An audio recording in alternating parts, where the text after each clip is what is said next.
현세의 이상향, 영원 불멸한 불교 세계를 꿈꿨던 우리의 선조들.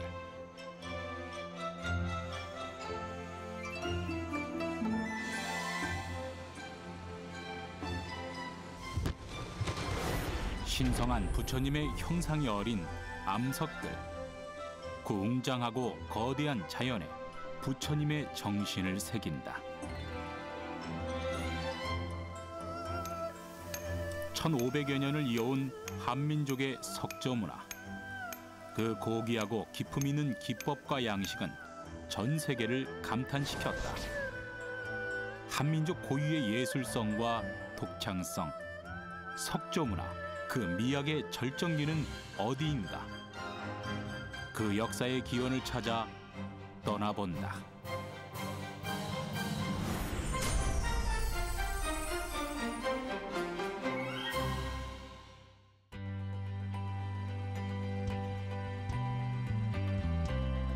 강원도 춘천시에 위치한 한 고고학 연구소.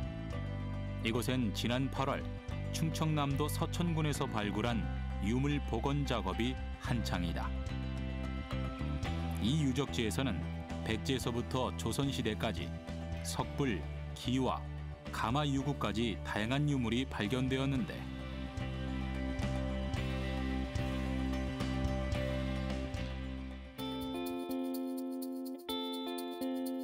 더욱 놀라운 점은 이 유적지에서 나온 유물보다 이곳 자체가 문헌에도 없는 베일에 쌓인 대규모 사찰터라는 것이다.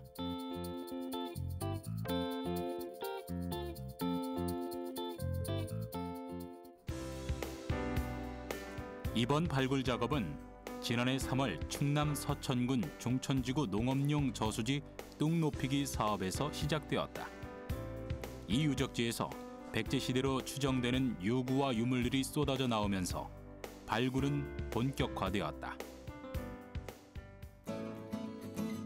특히 이 지점에서는 백제에서부터 통일신라, 고려, 조선시대에 이르기까지 다양한 시대의 사찰 문화를 엿볼 수 있는데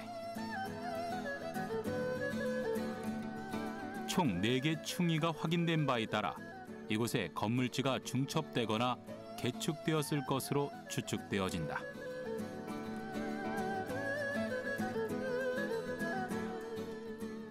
일단 삼국시대 같은 경우는 백제 연화문화당이 확인되었기 때문에 이게 지금 저희가 정확한 성격은 파악되지 않지만은 연화문화당이라는 게 어쨌거나 고급 그런 건물에 쓰인 거기 때문에 그 현재로서 이제 관청이나 객관 그다음에 뭐 사역일 가능성을 지금 염두에 두고 있고 그다음에 또한 그 유물에서 그 운갑사 회창 5년 운갑사 명문이 지킨 그 그러니까 회창 5년 845년 그다음에 운갑사가 있었다는 존재 자체가 되는 유물이 확인되었고 그 당시 이제 현재 역사에는 기록되지 않는 어느 정도 그 절의 그 이름이랑 그 성격을 보여줄 수 있는 유물이 중요한 유물이 좀 확인되었다고 할 수 있습니다.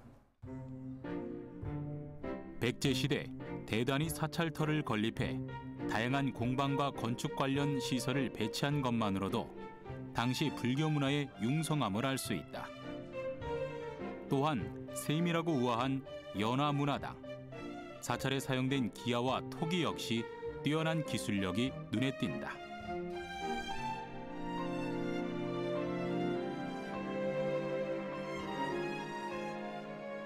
서천 지역에서 백제 유구가 그나마 확인됐던 게 일부 이제 석실분 몇 개밖에 확인되지 않았는데 이번에 본격적으로 이제 백제 관련 유구가 확인되면서 그 서천 지역이 일단 백제가 부여에 이제 있는 백제에서부터 이제 외국으로 이제 교역하는 그 통행로상에 지금 위치하기 때문에 그 부여와의 연관관계나 이제 어느 정도 그 중요성에 대해서 좀 그러니까 그 당시 그 지역의 그 백제적 성격이나 그 부여와의 연관관계 등을 설명할 수 있는 자료라고 할 수 있습니다.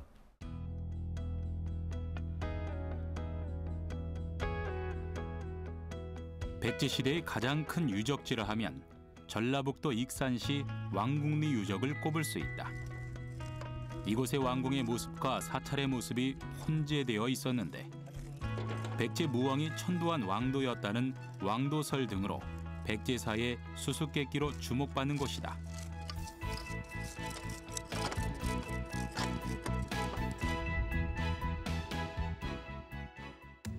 신증 동국 여지승남, 대동지지, 익산읍지 등의 문헌에는 왕궁리가 무왕이 별도를 세운 곳, 마한의 궁성터라는 기록이 남아있어 왕도설에 더욱 힘을 실어주고 있다. 백제의 찬란했던 역사의 한 페이지가 고스란히 잠들어 있는 왕궁리 유적. 이곳의 유구들과 유물들은 당시에 번성했던 불교 문화의 모습을 우리에게 그대로 전해주고 있다. 백제가 진정한 불교 국가임을 확신하게 해주는 유적지인 것이다.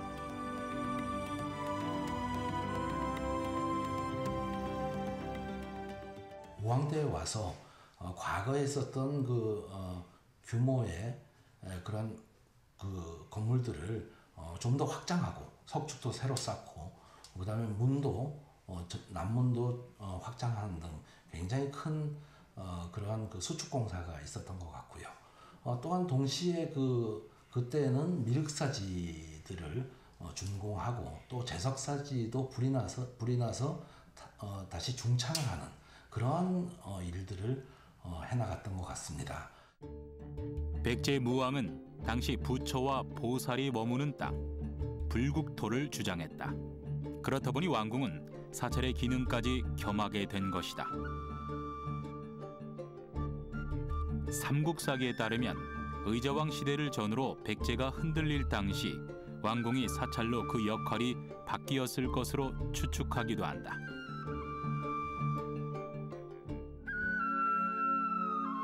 백제 후기로 갈수록 왕들은 불교 사상과 사찰 건립에 더욱 큰 힘을 실었다. 나라의 태평성대를 이루기 위한 군왕의 노력이었던 것이다.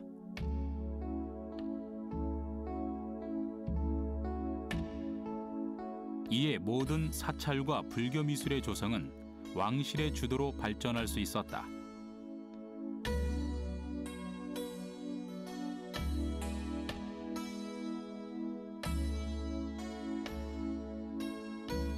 왕궁리 발굴 당시 석탑, 금당, 강당 등 사찰에 관련된 유적은 왕궁 중요 건물이 위치해야 할 자리에 있었고 석탑 하부에서 목탑지와 선행한 건물지의 흔적이 확인되었다. 의자왕 시기 이후 왕궁리 운명은 사찰터로 전환되었다는 의미다. 백제가 부처님의 나라를 조성하기 위해서 가장 공을 들인 것은 사리를 봉인하는 탑과 불상을 제작하는 것이었다. 언제 어디서나 부처님과 함께하는 백제를 만들기 위해서였다. 동서 길이가 약 100m 정도, 그리고 남북 길이가 대략 한 170m 정도, 상당히 규모가 큰 가람으로 지금 볼 수가 있는데요. 이런 1탑 1금당의 어떤 가람 배치를 구조를 가지고 있는 절 중에서는 상당히 어떻게 보면은 미륵사지의 중원 가람보다 더 큰 편에 속하기 때문에 상당히 그 어떤 중요한 의미를 가지고 있는 절로 보고 있습니다. 나중에 소실된 이후에 여기에 새로 그 절을 지금 중창을 했다는 기록이 나오고 있습니다. 그렇기 때문에 이 제석사지의 경우에는 639년 이전에 창건가람이 있고 그 이후에 지금 중창을 했을 것으로 보고 있습니다. 왕실과 귀족들에게만 향유되었던 불교 문화. 왕궁리에서 발견된 유물들만 보더라도 백제 불교의 찬란함은 타국으로까지 명성을 날렸을 것이다.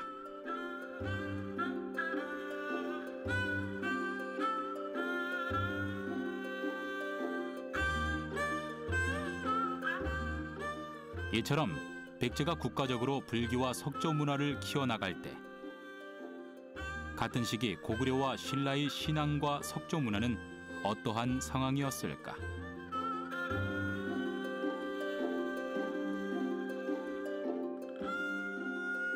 고구려와 신라 역시 석탑과 석불을 만들지 않은 것은 아니었다. 하지만 불교의 번성과 유입의 시기에 따른 차이가 있었을 뿐이다. 삼국사기와 삼국유사에 따르면 고구려와 백제는 4세기 후반에 불교가 받아들여졌고 신라는 6세기 전반에 불교를 들였다.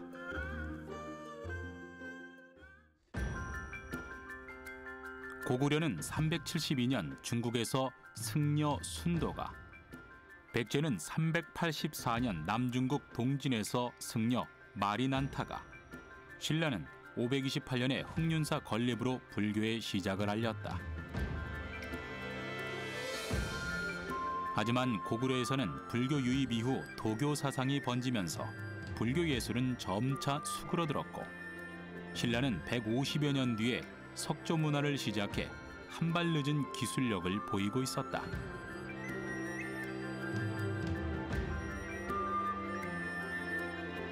뛰어난 석조 기술로 명성이 높은 백제가 처음부터 석탑을 지었던 것은 아니었다.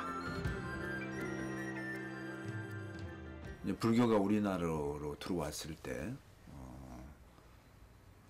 탑도 함께 들어오지 않겠어요? 부처님의 진사리를 모시는 게 탑이니까. 우리나라의 최초의 탑은 목탑이었어요. 나무로 만든 탑. 근데 목탑으로서 한 200여 년간 탑의 원래적 기능을 하고 있는데, 이 목탑이 갖고 있는 한계가 있지 않겠어요? 무슨 얘기냐면은 좀 빨리 썩은달지 불에 탄달지, 그리고 목탑 건립이 부재 하나하나로 짜져 있기 때문에 좀 복잡하달지. 그래서 이제 새로운 재료로 탑을 만들면 좋겠다, 이런 생각을 아마 우리 선조 장인들이 한 것 같아요. 불교 문화의 중심이라 할 수 있는 탑. 백제는 목탑의 한계를 넘어 영원하고도 견고한 탑 건축에 수많은 지원과 연구를 거듭했다. 또한 백제의 석공들은 중국의 선진 기술을 배우기 위해 유학을 떠나는 경우도 잦았다.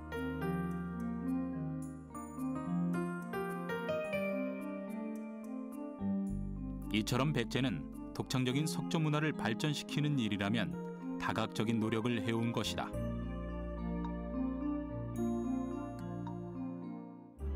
당시 중국은 사암이나 응해암 진흙을 이용한 전탑 양식의 주를 이뤘다. 나무가 아닌 다른 재료로 탑과 불상을 만드는 기술은 백제인들에게 새로운 영감을 주었을 것이다. 중국 측의 기록에 의하면 541년에 양무제가 모시 박사라든가 오경 박사라든가 이런 그 기술자들을 백공 화사 같이 보냈다는 기록들이 나옵니다. 따라서 아마 한 500년대 전후부터 주로 중국의 남조에 있었던 양나라라든가 그 후에 남제와 같은 곳에서 그런 기술자들이 좀 들어오고, 그 기술자들의 지도하에 백제에서 그 석조를 다루는 기술을 빠르게 익혔다고 생각이 됩니다. 그동안 목탑만을 세웠던 백제는 7세기 무렵 파격적인 시도를 하게 된다. 동아시아 최초 석탑 건축.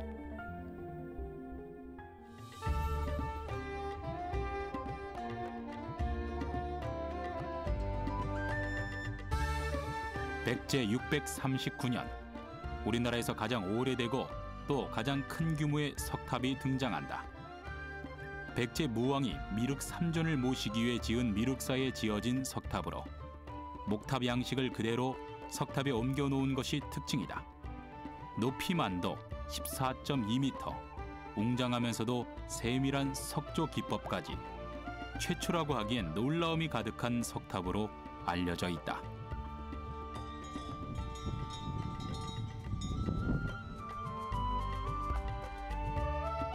삼국시대부터 고려시대까지 불탑을 만드는 가장 쉬운 재료는 목조 건축입니다. 그래서 나무를 사용해서 목조탑들을 많이 만들었는데, 석탑이 처음으로 만들어지는 것은 익산 미륵사부터입니다. 중국에서도 몇 개의 불탑이 있습니다만, 밀첨탑이라고 해서 이렇게 아주 층이 조밀하게 만들어진 그런 탑들이고, 가운데가 이렇게 비어 있어서 불상을 모시는 것들은 있었지만, 우리 그 미륵사탑처럼 목조 건축을 번안해 가지고 완벽하게 내부 구조까지 그 석조로 만드는 그런 예들은 굉장히 적다라고 하는 것이죠. 중국은 벽돌을 쌓아 올리는 전탑의 문화였고 일본은 나무를 이용한 목탑의 문화가 주를 이뤘다. 백제는 드디어 미륵사지 석탑을 통해 영원하고도 견고한 석탑의 문화를 이뤄냈다.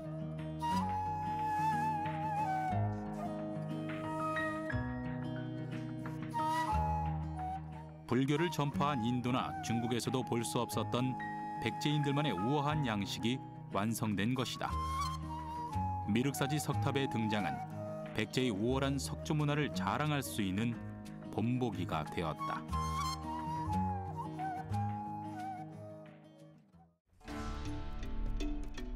미륵사지 석탑을 뒤이어 등장한 것이 정림사지 5층 석탑. 이 역시 목탑의 양식을 모방하고 있지만 정돈된 형태에서 세련되고 창의적인 조형을 보여주고 있다.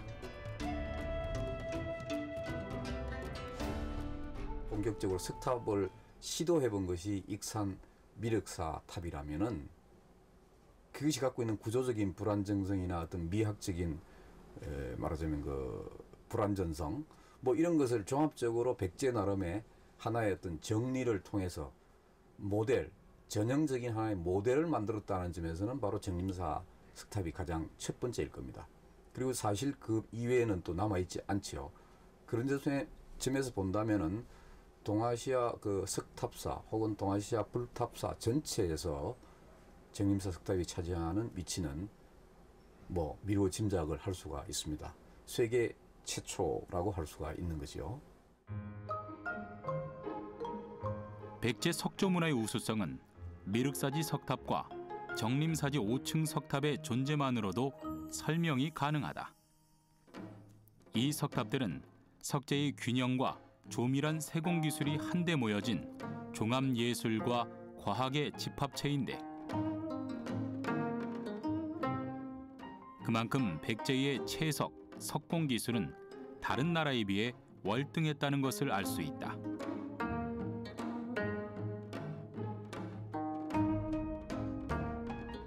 이 석조물을 만드는 것은 하루아침에 나타나는 것은 아닙니다. 그렇기 때문에 장인 조직이 있고 그 장인 조직들도 세부적으로 예를 들어서 크게 다듬는 사람이 있고 세부 조각을 하는 사람들이 있고 이렇게 다 분화되어서 있기 때문에 그런 그 조직 자체가 발달했다라고 하는 것은 석조 문화가 어느 정도 상당한 수준에 이르렀다라고 하는 것을 의미하는 것이죠. 장인 조직을 갖췄고 석조 문화의 기술도 상당한 수위에 올랐다고 보고 있는 것이죠. 백제의 석조 문화가 급속히 발전할 수 있었던 가장 큰 요인은 석조 작업의 인력들을 세분화하고 전문화한 것에 있다.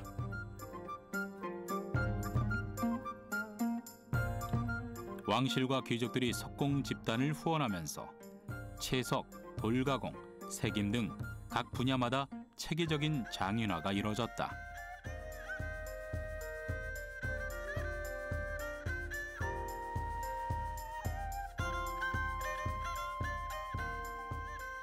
기와를 만드는 사람들을 와박사라고 부르고 와박사와 모시박사와 같은 그런 그 호칭들을 삼국유사나 삼국사기에서 볼 수 있는데 그들이 굉장히 높은 그 신분을 가진 걸로 기록이 나오거든요. 그래서 석공에 대해서도 특별히 기록은 나와 있지 않지만 와박사 못지않은 그런 지위로 대접을 받았을 거라고 생각이 됩니다. 다만 이것이 이제 7세기가 넘어가면서부터는 약간 그 기술을 가진 사람들이 좀 늘어남에 따라서 신분이 조금 내려갔을 거라고 생각이 됩니다. 그러나 오늘날과 같은 그런 그 우리가 생각하기에 신분이 낮을 것 같다 이런 거는 조금 아닌 것 같아요.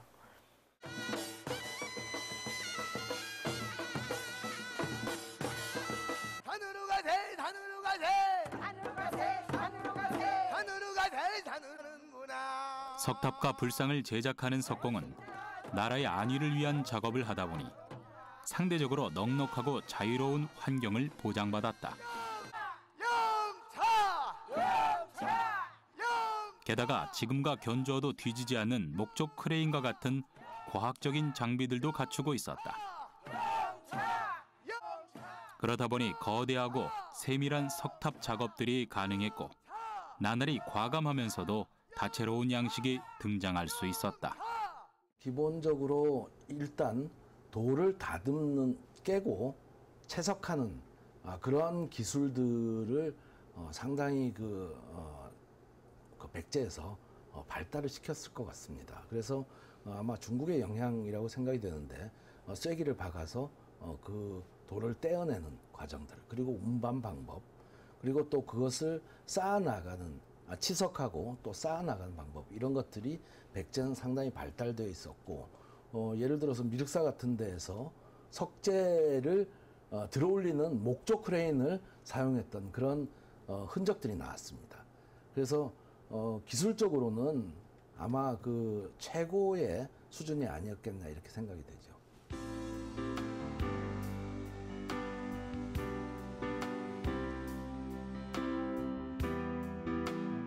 백제 석조 문화의 중심지였던 전라북도 익산시. 이곳은 아직도 전체 산업의 20%가 석재 산업일 만큼 석조 문화가 발달해 있다. 이 지역의 석공들은 백제 석공의 후예라 자처하며 전통 기술을 여전히 계승해 오고 있다.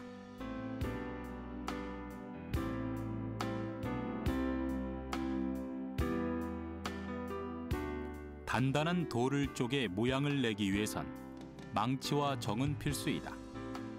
그리고 각 돌마다 형상화할 수 있는 부처의 모습을 그릴 대나무 분 역시 석공에겐 빼놓을 수 없는 도구이다.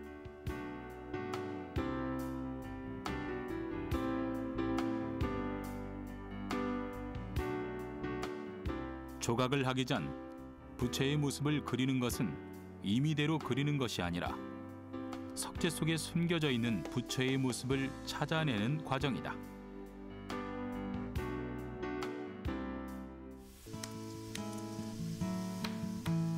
석공들에게 망치질이란 석재의 흠집을 내느냐, 작업을 하느냐를 가르는 기로이기도 하다. 순간 잘못된 망치질로 석재의 흠집을 낸다면 그간의 노력은 물거품이 되어버린다.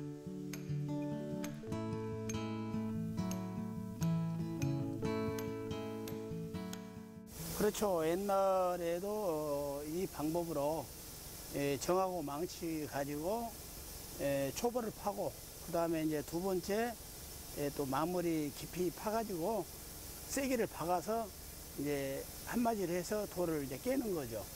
그렇게 작업을 하는 겁니다. 그렇게 하면 일단은 돌 깨는 작업은 1차 작업은 끝나는 거예요. 48년째 돌을 다듬어온 김옥수 명장. 그는 아직도 불상을 다듬을 때마다 가장 신경을 쓰는 곳이 있다. 바로 부처의 얼굴. 부처의 분위기를 결정하는 얼굴은 명장의 반열에 오른 지금도 극도의 긴장 상태로 작업을 하게 된다.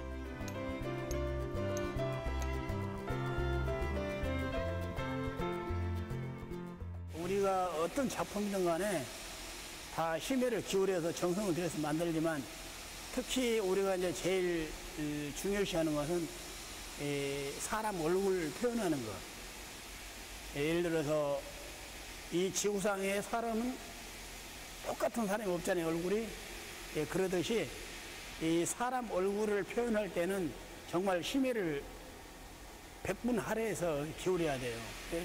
좀 제자가 잘못하면 애들상으로 나올 수 있고, 또 어른상으로 나올 수 있고, 또 노인상으로 나올 수 있고 그래요. 그래서 특히 부처님 조성할 때는 정말 정성을 다해서 얼굴을 제작을 해야 안연한 미소 짓는 얼굴을 만들 수가 있어요.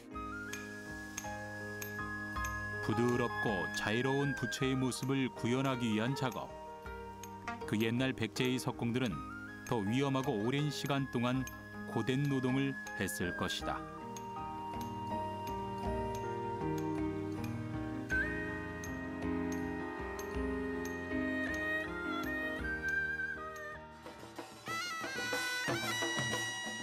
백제의 석공들에겐 고된 노동의 시름을 잇고 일에 박자를 맞추기 위한 노동요가 있었다. 또닥또닥 망치 소리 저절로 나는구나. 절시구나 좋구나 절시구나 좋구나. 또닥또닥 망치 소리 저절로 나는구나. 절시구나 좋구나 절시구나 좋구나. 물탑 만들어서 우리 소원 빌어보세. 얼씨구나 좋구나 절씨구나 좋구나. 여보게 석수쟁이들 힘내어 돌가공어세.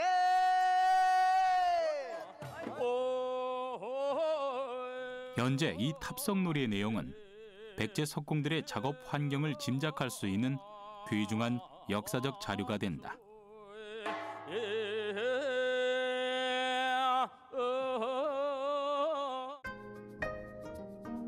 백제의 석조 문화가 발전할 수 있는 또 하나의 이유는 바로 풍부한 석재 환경이다. 아무래도 그 재료의 영향을 빼놓을 수가 없을 것 같습니다. 익산 황등 지역은 우리나라에서도 가장 화강암이 질 좋은 화강암이 나오는 곳입니다. 그렇기 때문에 아마 그런 것을 바탕으로 석조 문화를 꽃피울 수 있지 않았겠냐 이렇게 생각을 하거든요. 아마 그 백제 기술이 이 황등의 화강암에서부터 비롯됐다고 말씀드리는 것이 아마 맞을 것 같습니다.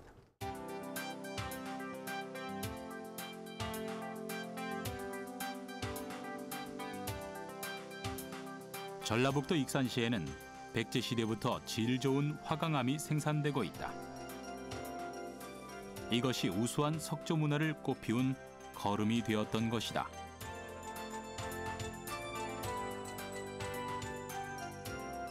거대한 석산을 작업에 필요한 크기로 떼어내는 작업.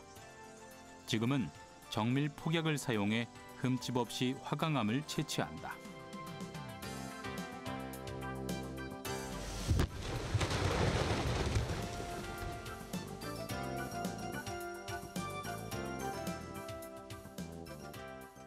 쐐기 군역을 파가지고 거기다 참나무를 두드러 박아가지고 그 참나무를 거기다 물을 부어 놓으면은 그 나무가 불어가지고 돌이 결대로 이제 갈라지고 그러다가 좀 발전돼가지고 쇠로 된 쐐기가 있습니다. 그 쐐기를 정으로 이렇게 조아가지고 군역 파가지고 쐐기를 넣고 그 다음에 이제 한마디를 해가지고 쳐가지고 그 돌을 이제 결대로 뽀개고 지금은 이제 기계화가 돼가지고 와야슈로 절단해가지고 발파로 하고 그 다음에 이제 석공들이 활석 도로 이제 쐐기 박아가지고 활석하는 거지. 익산에서 생산되는 화강암은 황등석으로 불린다. 포천의 포천석, 거창의 거창석과 함께 우리나라 3대 화강암에 꼽힐 정도로 우수한 품질을 자랑한다. 석재가 저희 이제 익산 석재 돌이 유명한 이유가 이 철분이었습니다. 다른 데는 이제 철분이 있어가지고 중국석 같은 경우는 좀 이제 세월이 흐르면 비 맞고 아무래도 이제 풍화가 생기면은 철분이 나오는데 저희 것은 이제 익산 돌은 거의 100% 산화가 돼가지고 철분이 전혀 없습니다. 그래서 돌이 그 석재로는 아주 유명합니다.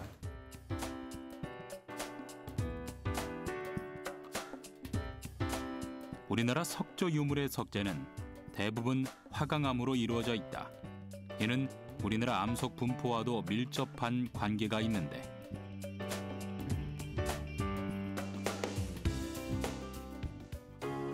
현재 대한민국의 암석 중 25%를 차지하는 화강암. 경기도의 13종, 충청도 10종, 경상도의 13종, 전라도의 11종 등 다양한 특징을 가진 화강암이 분포하고 있다. 화강암이 이제 단일 암종으로는 이제 제일 분포가 넓고 그리고 주 이제 석재에서 석조 건축물이 이루어지는 곳들이 주요 이제 읍이나 이런 도성 같은 데서 많이 이루어졌는데 그 주변이 주로 다 화강암으로 되어 있습니다.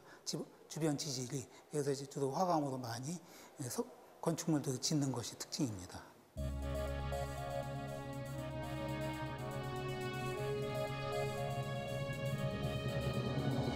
각 나라별 구하기 쉽고 매장량이 높은 석재가 석조 문화의 주 재료가 된다.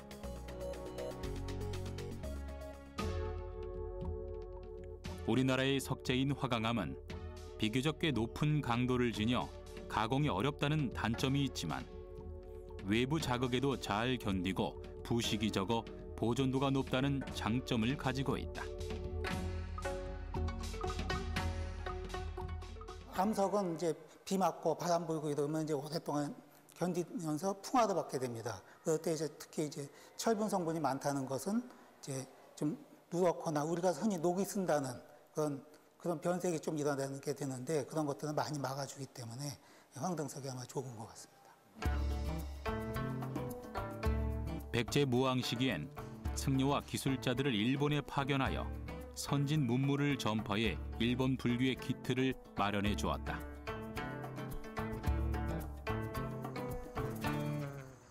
이에 대한 역사적 사실을 뒷받침하는 것이 불교 전래 사음비.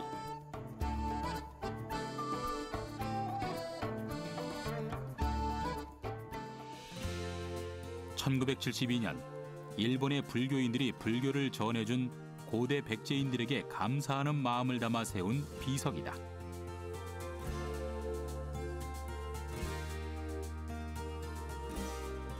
비문의 내용만 보더라도 백제의 불교 전파가 일본인들의 문명 발전에 지대한 영향을 끼친 걸 알 수 있다.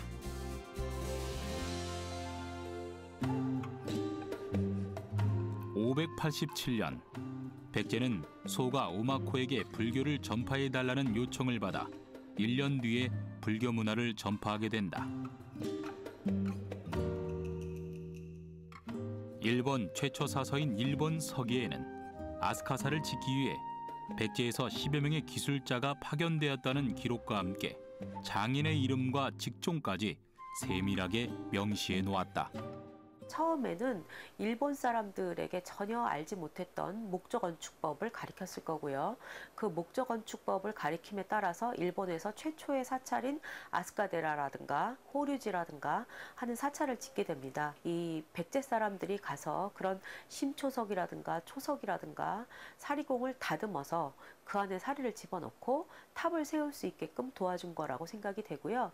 호류지의 금당이라든가 아스카데라의 금당이나 강당 같은 경우에 초석이나 건물의 기단 같은 거를 다듬는 것도 사실상 백제 사람들이 많이 가르쳐줬을 거라고 생각을 하고 있습니다. 일본의 아스카 지역에는 백제인들의 불교 건축 및 공예 기술이 고스란히 녹아있는 곳이다. 일본 최초의 사찰인 법융사는 익산 왕궁류와 비슷한 구조를 가졌을 만큼 백제의 양식과 유사하다.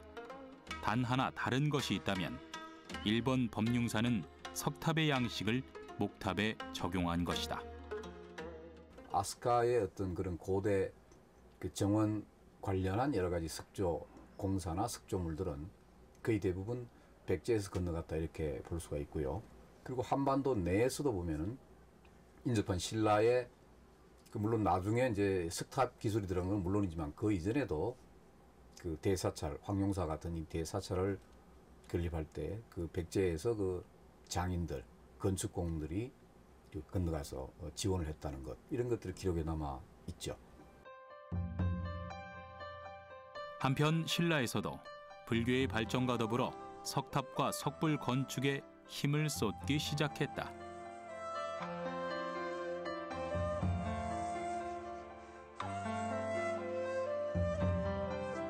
신라에서 가장 오래된 석탑으로 알려진 분황사 3층 석탑.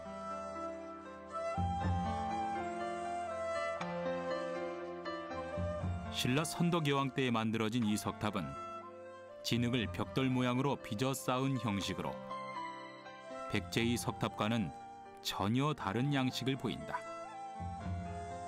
중국의 전탑 기술을 받아들여 세운 모전 석탑인 것이다. 백제의 석탑은 판석을 활용한 탑이라고 볼 수 있거든요. 그러니까 면적에 비해서 두께가 얇은 판석을 이용해서 탑을 조성했다면 신라의 건축들은 덩어리라고 볼 수 있습니다. 겉으로 드러나는 면적이나 안으로 감춰지는 면적이 큰 차이가 없는 덩어리 돌들을 활용해서 탑을 만드는데 그게 바로 분황사의 모전 석탑입니다. 선진 석조 기술을 도입하고자 했던 신라 왕실에선 백제의 석조 기술자들을 초청하기에 이른다. 백제의 석공 아비지는 신라에서 황룡사 구충탑을 세워 신라의 신석조 기술을 선보였다. 전체적인 탑의 플랜을 세우고 그랬을 거라고 보고 있습니다. 근데 이런 경우에 이제 아비지는 말하자면 건축가 또는 무슨 전체적인 기획을 하고 그 세부 감독을 하는 그런 사람이었다고 볼 수 있지만 그와 함께 백제에서 석장이라든가 또는 와장이라든가 하는 사람들이 같이 가서 그들이 신라 문화의 발달에 크게 공헌을 했을 거라고 보고 있는 것이 일반적인 견해입니다. 그 이후 신라는 적극적인 교류와 요청을 통해 백제 석조 기술자들을 들이기 시작했다. 그만큼 당시 백제는 가장 발전된 석조 기술을 보유한 국가였던 것이다. 삼국시대의 그 몇몇 유구들을 보면 석조물들을 사용한 것들이 백제와 거의 유사하기 때문에 백제의 기술력이 그 뛰어난 사람들을 자기들을 초빙해서 그런 것들을 만들어내지 않았을까 하는 그런 추측을 합니다. 그러던 어느 날 선덕 여왕에게 신라 최초의 조각 승인 양지가 등장한다.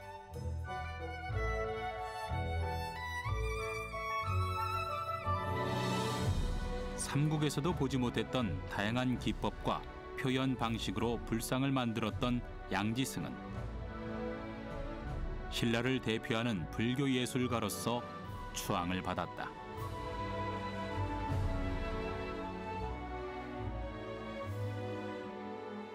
최근 양지승의 동남아인설을 제시한 강의정 교수. 양지 같은 경우에는 선덕여왕 때 호련이 나타났다. 이런 기록이 있어요. 그러니까 실제로 이 사람이 어디에서 왔는지 부모가 누구고 고향이 어디고 이런 것에 대해서는 기록에 전혀 남아있지가 않습니다. 이 양지를 중요하게 여기는 이유는 뭐냐 하면 과거의 신라 문화에서는 전혀 볼 수 없었던 석조와 소조 문화들이 이때부터 나타나기 때문에 양지를 중요하게 보는 것입니다. 양지의 작품들은 흙을 틀에 넣어 조성하는 기법으로 동남아에서 흔히 사용되던 방법이었다. 또한 당시는 중국 당나라의 혼란기로 중국에서 인도로 간 승려들이 바다를 통해 온 것일 거라는 추측도 할 수 있다.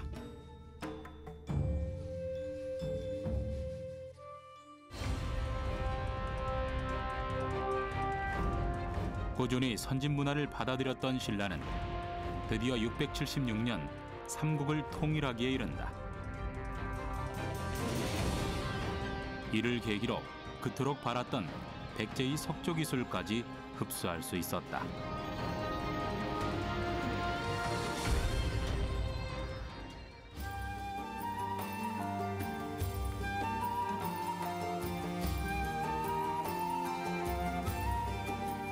신라의 석조 기술을 보고자 한다면 단연 경주 남산을 향해야 한다. 서러벌의 진산이라고도 불리던 이곳엔 7세기부터 불상과 석탑이 무수히 새겨지기 시작했다.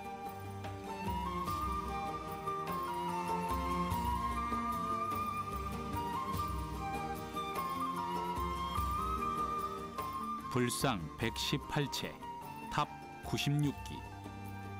신라의 불국토를 그대로 형상화했다 해도 과언이 아닌 곳이다. 경주 남산의 불상들은 석재에 바로 새긴 것이 대부분이다. 자연을 거스르지 않고 부처가 그 속에 녹아들어 있는 것이 특징이다.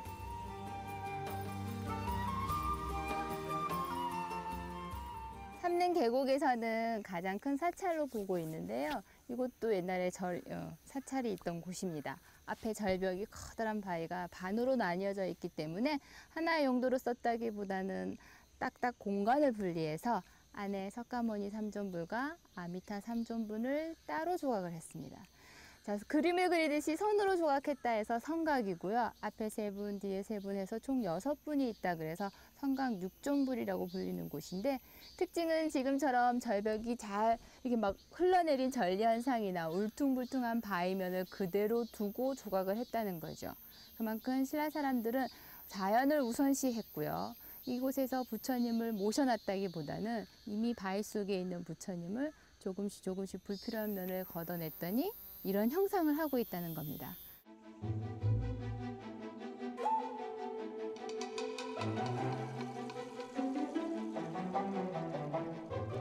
영험함이 가득한 남산에는 지혜와 교훈을 남겨주는 다양한 설화가 전래되어 오고 있다. 그중 불교의 겸손을 신라인에게 전했던 베리 삼존 석불 불상.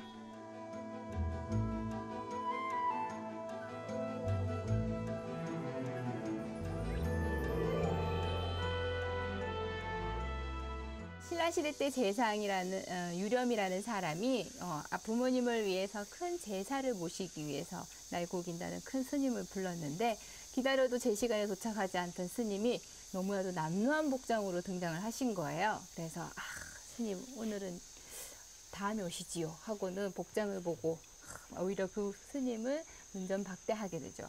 그때 스님이 말없이 소매자락에 무언가를 탁 하고 꺼내니까 그것이 펑 사자로 바뀌고, 그 사자를 타고 이 남산으로 쏙 사라지는 것을 보고는 아이고 내가 겉모습만 보고 판단했구나 하고는 그 잘못을 뉘우치면서 남산에 대고 끊임없이 절을 합니다. 신라의 박물관이라고도 불리는 경주 남산. 이곳엔 진정한 불국토를 조성하고자 하는 신라의 염원이 담겨 있는 곳이다.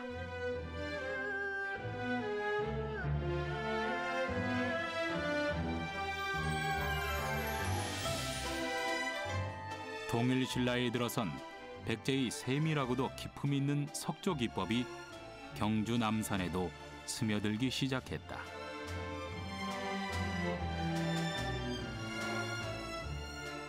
백제의 영향을 좀 미쳤다고 하면 그 이전에 좀 이렇게 투박스러웠던 면이 오히려 부드럽게 바뀐 것을 볼 수가 있습니다. 처음에는 얼굴이나 가슴 쪽에 좀 더 힘을 주었다면 그 부분을 조금 더 이렇게 축소화시키면서 전체적으로 신체적인 안정감을 줬기 때문에 아무래도 백제의 영향을 받아서 통일신라 시대에는 불교 미술 양식들이 많이 발달한 걸로 보입니다.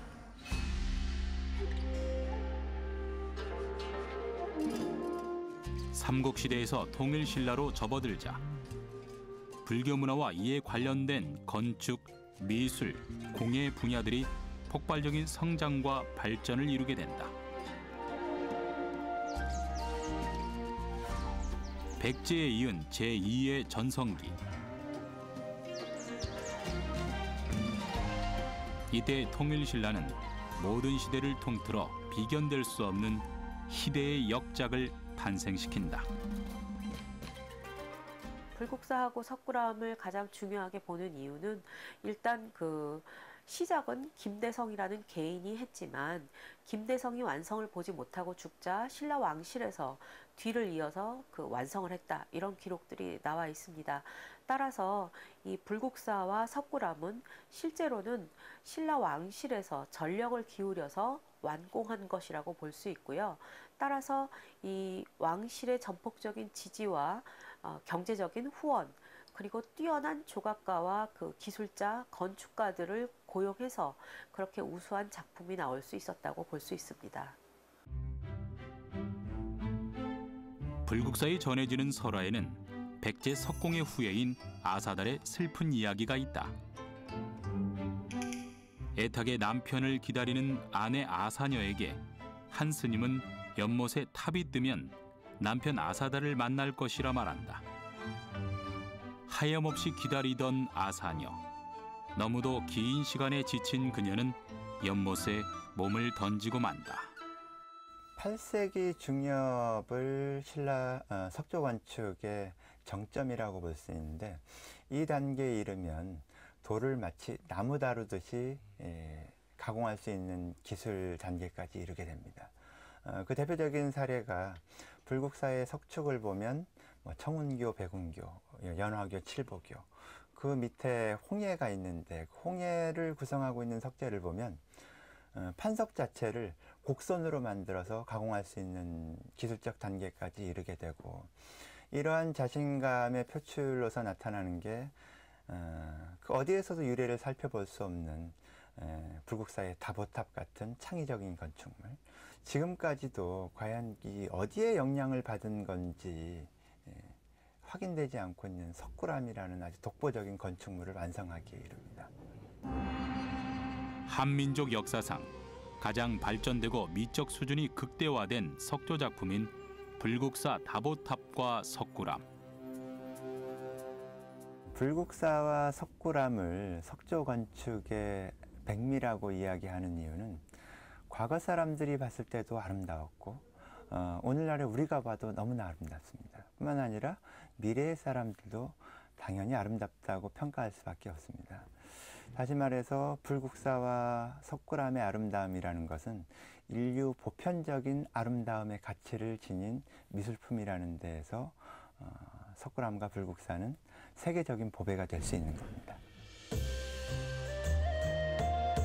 백제 시대 불교의 시작과 함께 움튼 석조 문화의 싹. 백제인들에게 석탑과 석불은 삶의 희망이자 기원이었을 것이다. 유구한 역사 그리고 시대를 앞선 기술력. 백제의 석조 문화는 지금 이 순간까지도 시대와 가치를 뛰어넘는 감동과 울림을 전하고 있다.